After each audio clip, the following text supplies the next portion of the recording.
কারীম বলেছেন ওয়াযাক্কির ফাইন্না যিকরা তানফাউল মুমিনিন, আর আপনি স্মরণ করিয়ে দিন, স্মরণ করিয়ে দিলে মুমিনদের তা কাজে লাগে। অনেক সময় অনেক দিন পর্যন্ত কোনো কিছু চর্চা না থাকলে ধীরে ধীরে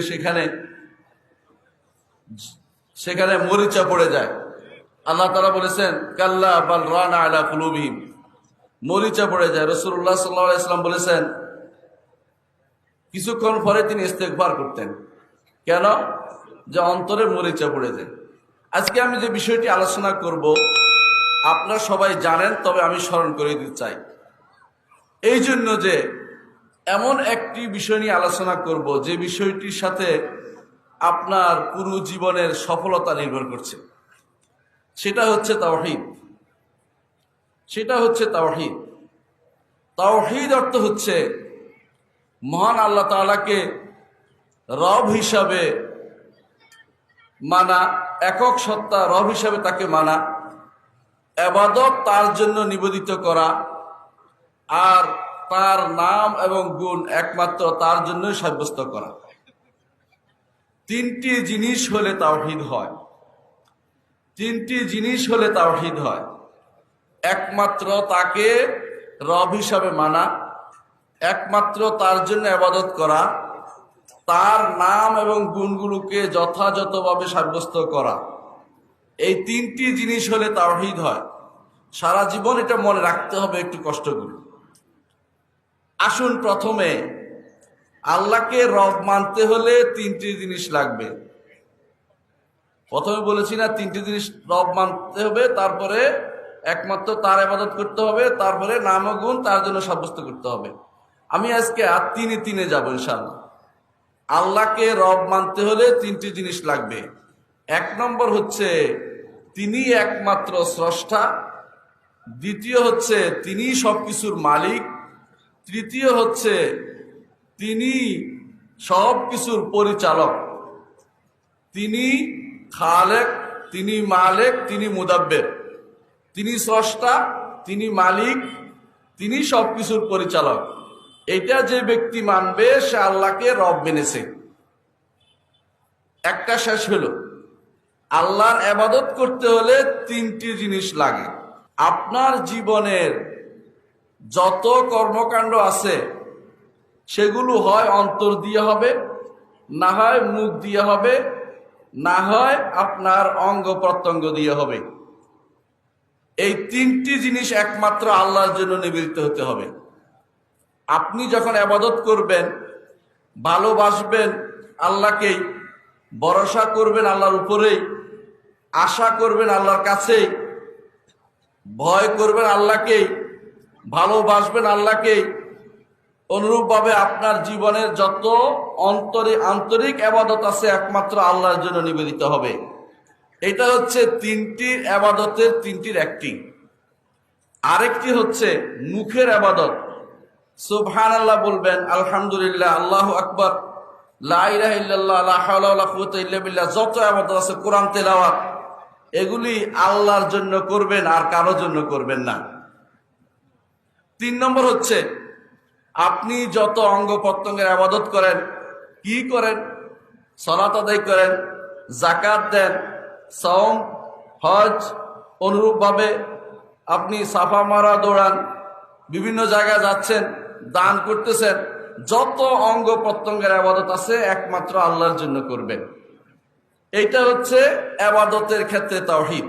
আর প্রথমটা হচ্ছে রুবুবিয়তের ক্ষেত্রে তাওহীদ। বাকি রইল একটি, সেটা হচ্ছে আপনি কোন রবের জন্য ইবাদত, কোন রবের ইবাদত করতেছেন। যেই রব পৃথিবীর ভিতরে আনাসে কানাসে বাস করে, যেই রব কলবে বাস করে সেই রব, নাকি যেই রব আরশের উপর রয়েছেন সেই রব? যেই রব আরশের উপর উঠেছেন সেই রব, যার নাম আছে, গুণ আছে, তার ইবাদত করবেন, অন্য কারো ইবাদত নয়। যেই রব নাম এবং গুণ সমৃদ্ধ, যাকে চিনতে হলে একমাত্র নাম এবং গুণ দিয়েই চিনতে হবে, কারণ তাকে দেখিনি, তার মতো কাউকে দেখিনি। তার মতো কাউকে কি দেখেছেন? আল্লাহর মতো কাউকে দেখেছেন? আল্লাহকে দেখেছেন? রাসূলুল্লাহ সাল্লাল্লাহু আলাইহি ওয়াসাল্লাম বলেছেন, ইন্নাকুম লান তারাউ রাব্বাকুম হাত্তা তামুতু। তোমরা তোমাদের রবকে দেখতে পাবে না যতক্ষণ পর্যন্ত না তোমরা মারা যাচ্ছ। মৃত্যুর আগে কেউ আল্লাহকে দেখতে পাবে না। মৃত্যুর পরেও দেখবে কখন? যখন হাসরের দিন আল্লাহ তাআলা দেখা দিবেন, সেদিন তাদের আল্লাহকে দেখতে পাবো। সেই আল্লাহর নাম এবং গুণগুলো যথাযথভাবে সাব্যস্ত করা, এটা হচ্ছে আল্লাহর নাম এবং গুণের তাওহীদ। এখানে তিনটি নীতি রয়েছে, এখানেও তিনটি নীতি রয়েছে। এক নম্বর হচ্ছে কোরআনে কারীমে আল্লাহ তাআলা, হাদিসে রাসূলুল্লাহ সাল্লাল্লাহু আলাইহি ওয়াসাল্লাম আল্লাহর যে সমস্ত নাম ও গুণ বর্ণনা করেছেন, সেগুলোকে একমাত্র আল্লাহর জন্য সাব্যস্ত করবেন, কোনো রকমের অপব্যাখ্যা ছাড়া, কোনো রকমের অর্থ পরিবর্তন ছাড়া আল্লাহর জন্য সাব্যস্ত করবেন। দুই নম্বর নীতি হচ্ছে আল্লাহর নাম এবং গুণকে কোনো ক্রমেই মানুষ সৃষ্টির কারো মতো করে সাব্যস্ত করা যাবে না।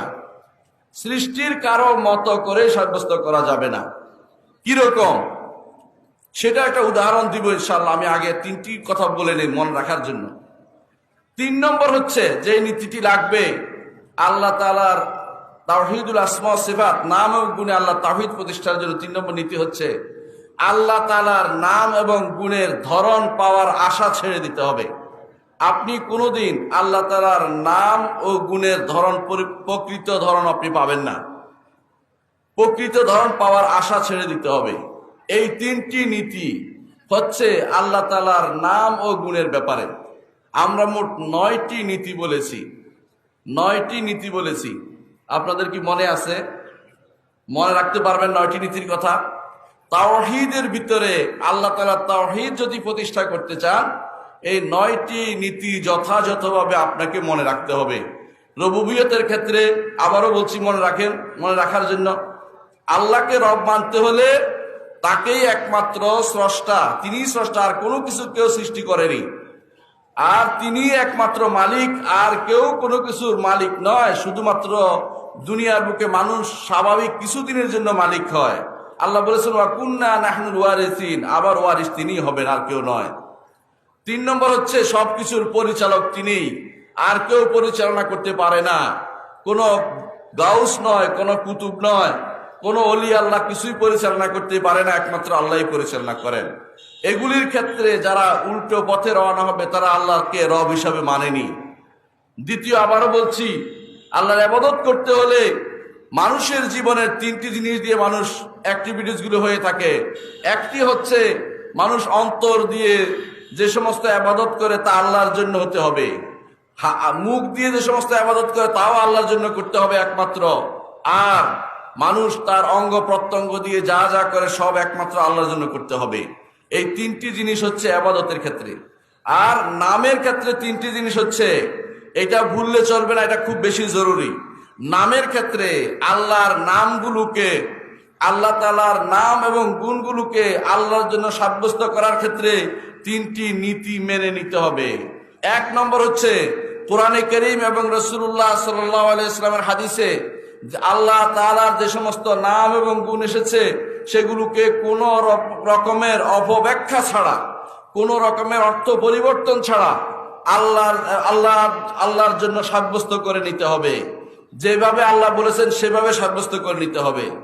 তারপরে দ্বিতীয় নীতি হচ্ছে এগুলো সাব্যস্ত করার ক্ষেত্রে এগুলো কখনো কোনো সৃষ্টির সাথে সামঞ্জস্যশীল বলে বলা যাবে না, বরং কামা ইয়ালিকু বিজালালিহি ওয়া আযমাতিহি, যেভাবে তার মহত্ব এবং বড়ত্বের জন্য উপযোগী সেভাবে সেটাকে সাব্যস্ত করতে হবে।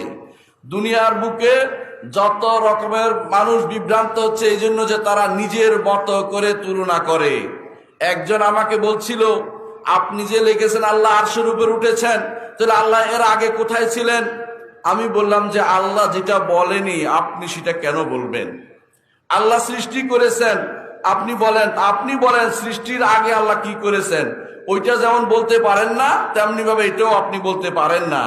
আল্লাহ তাআলা তিনি বলেছেন, যেহেতু তিনি আরশের উপর উঠেছেন, আপনাকে তাই বলতে হবে আর রহমানু আলাল আরশি ইস্তাওয়া, আল্লাহ তার রহমান তার আরশের উপরে উঠেছেন, সেখানে কোনো বক্র নীতি অবলম্বন করা যাবে না।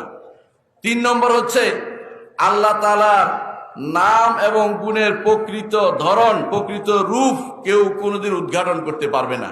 আল্লাহ তাআলা বলছেন ওয়ালা ইউহিতুনা বিহি ইলমা, আল্লাহ তাআলা সম্পর্কে জানার এহাতা পরিপূর্ণ জ্ঞান কেউ অর্জন করতে পারেনি।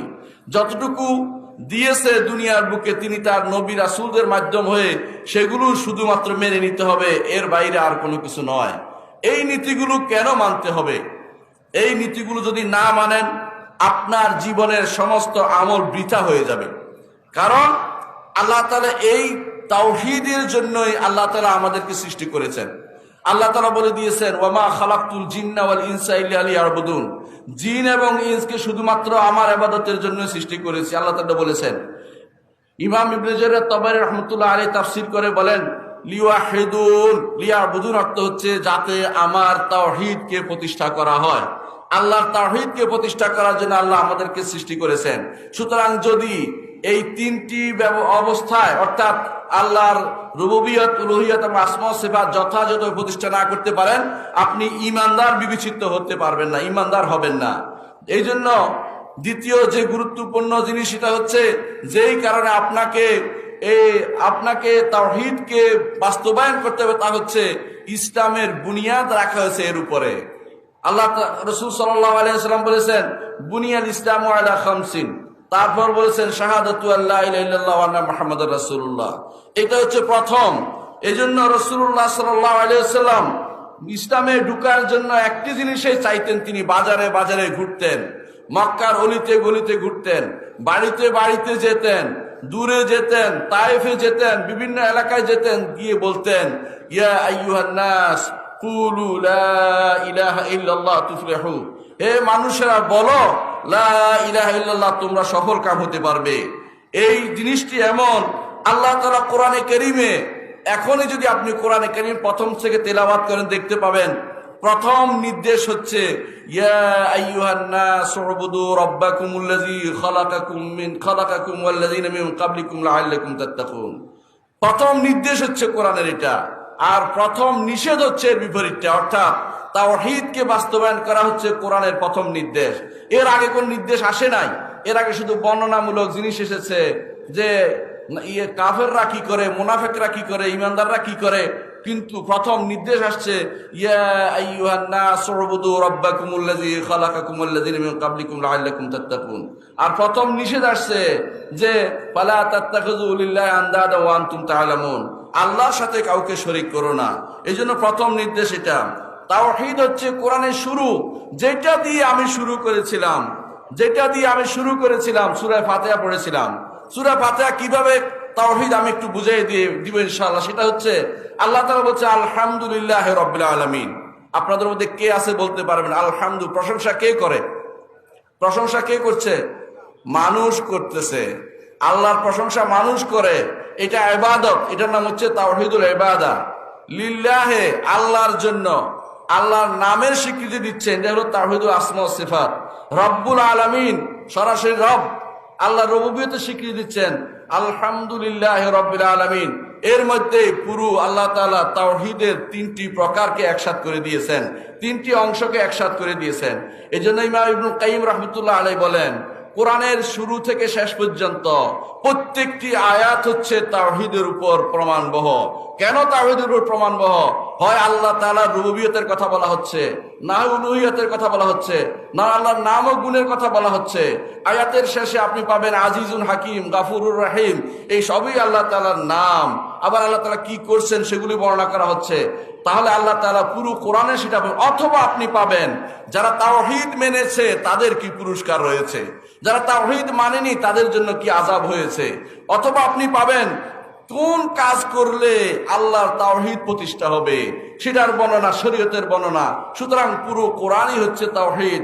ইমাম ইবনুল কাইয়িম রাহমাতুল্লাহ আলাইহি তার মাদারিজ সালিকিনে উল্লেখ করেছেন যে পুরো কোরআনটাই তাওহীদ, কিন্তু যে ব্যক্তি অন্ধের মতো পড়ে, শুধু মুখস্থ করে, সেই বুঝতে পারে না। আর যে ব্যক্তি সুন্দর করে পড়তে পারে, সে বুঝতে পারে কোরআনের পুরোটাই তাওহীদের সাথে আলোচনা এসেছে। এবং কোরআনের এই তাওহীদের আলোচনার মাধ্যমেই যদি কেউ পড়ে, কেন কোরআন পড়লে আল্লাহর কাছে এত প্রিয় হবে? কারণ কোরআন ইবাদতটাই তো আল্লাহর একটা বাণী, এটাই আল্লাহর একটা সিফাত, আল্লাহর